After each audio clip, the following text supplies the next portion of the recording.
Hello, hope everybody's doing well. I'm going to continue on with our chapter read aloud of the magic trap. So remember the hurricane is coming. I'm wondering if they're ready for it. They're by themselves. I wonder how Evan and Jesse are going to do. When Evan woke up at dawn, he didn't know where he was. He had been dreaming of an elephant caught in a trap, and the cry of the elephant howling in pain was still in his ears. But this wasn't his bed, and there was a strange sound. Something was rattling. Something was trying to break out or to break in. Evan sat up. The room was nothing but shadows. His t-shirt was plastered to his back, and the bed sheets were twisted around his legs. He couldn't figure out where he was. And then something kicked him, and he realized that Jesse was sleeping next to him, and suddenly he remembered. The howling was the wind, and the rattling sound was the windows of their old drafty house, shaking and raging against the storm. Evan got out of bed to get a drink of water. The wind was louder than anything he could ever remember hearing. He could feel the house shake underneath his feet. The windows were rattling so much he thought they would shatter. Occasionally something thudded against the house, and Evan wondered what it could be. He looked out the window. Through the smudgy daylight he could see the rain blowing sideways against the house. It looked as though someone had turned on the sprayer of a giant garden hose and was aiming it right at the window. There were no street lights or house lights on, but as his eyes became accustomed to the dim light, he began to see certain shapes. Several large tree branches were down, and one of them was lying across the road. Part of the fence in front of the house across the street was knocked flat, and the gate had blown up against the mailbox on the corner. Strangest of all, something was stuck high up in a tree, right in front of their house. At first, Evan couldn't figure out what it was. It was big and round. It had polka dots painted on it.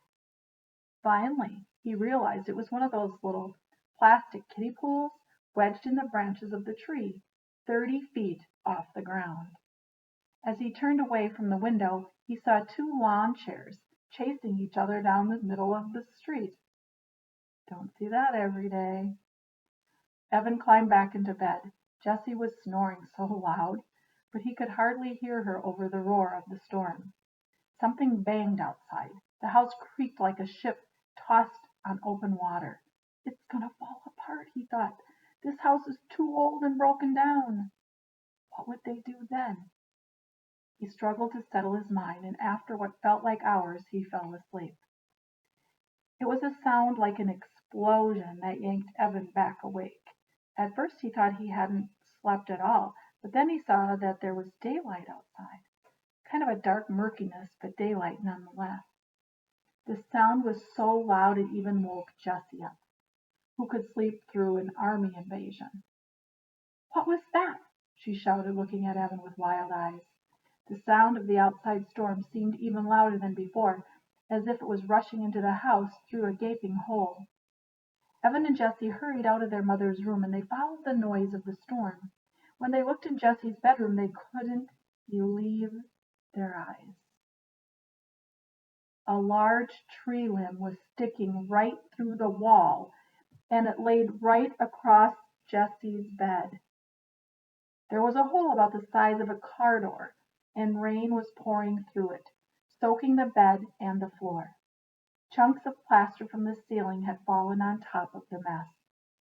Evan looked at Jessie, expecting her to flip out, but the expression on her face was very still. Jessie didn't like anything to mess up her room, not even one tiny bit. What was she thinking now? Jessie pointed at her bed. If I would have slept there, I'd be dead, she said, like a reporter stating a fact.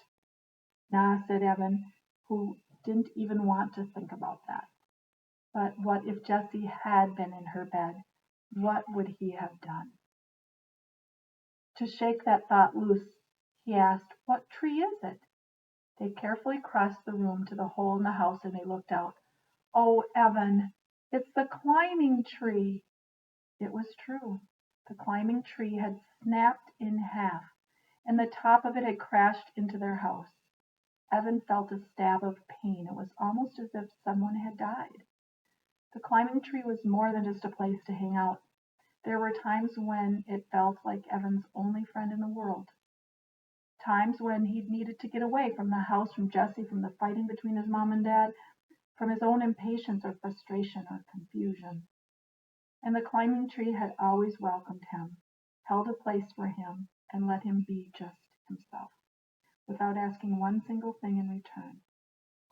Evan felt like raising his head to the sky and howling, but he couldn't. Jessie was there, and she was looking at him, waiting.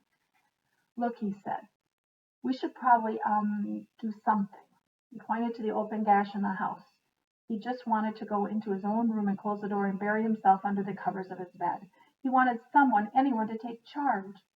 And once again, the old fury rose up in him. His father should be here.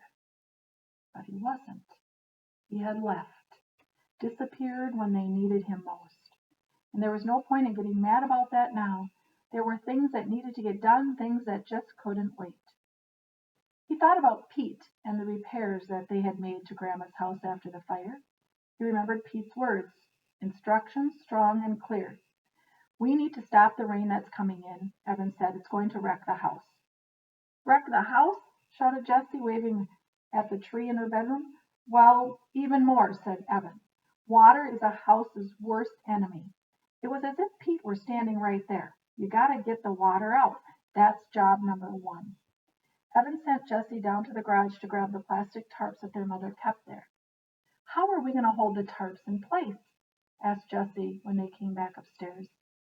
Evan looked at the hole. Nails, he had decided. Jessie's eyes grew wide. "Nails in the wall? Mama's going to kill you if you do that." "Jess, look at this. It's a disaster. I don't think a few nails in the wall are going to make it any worse." So they pounded about 20 nails into the wall, securing the tarp at the top of the hole. Jessie had the bright idea of hanging the bottom of the tarp over the tree branch and out the hole so that the water would run outside. Even so, a fair amount of water was still pushing its way in around the sides of the tarp, which flapped in the wind. The tree was also acting like a straw, drawing the water in from outside and dumping it on the bed. Jessie was good at figuring out how things worked, had an idea. She and Evan wedged the two smaller tarps between the tree and the mattress, and then they shaped the tarp so they were like two gullies in the plastic. The water had poured on top of the tarp, gathered in the gullies, and ran off into two buckets that Jessie positioned on the floor. It was kind of sort of like this marble tracks that she and Evan sometimes built. "That's the best we can do," said Evan. "We just have to remember to change the buckets, because they're filling up pretty quick," said Jessie. It was true. They were already about an inch of rainwater in each bucket.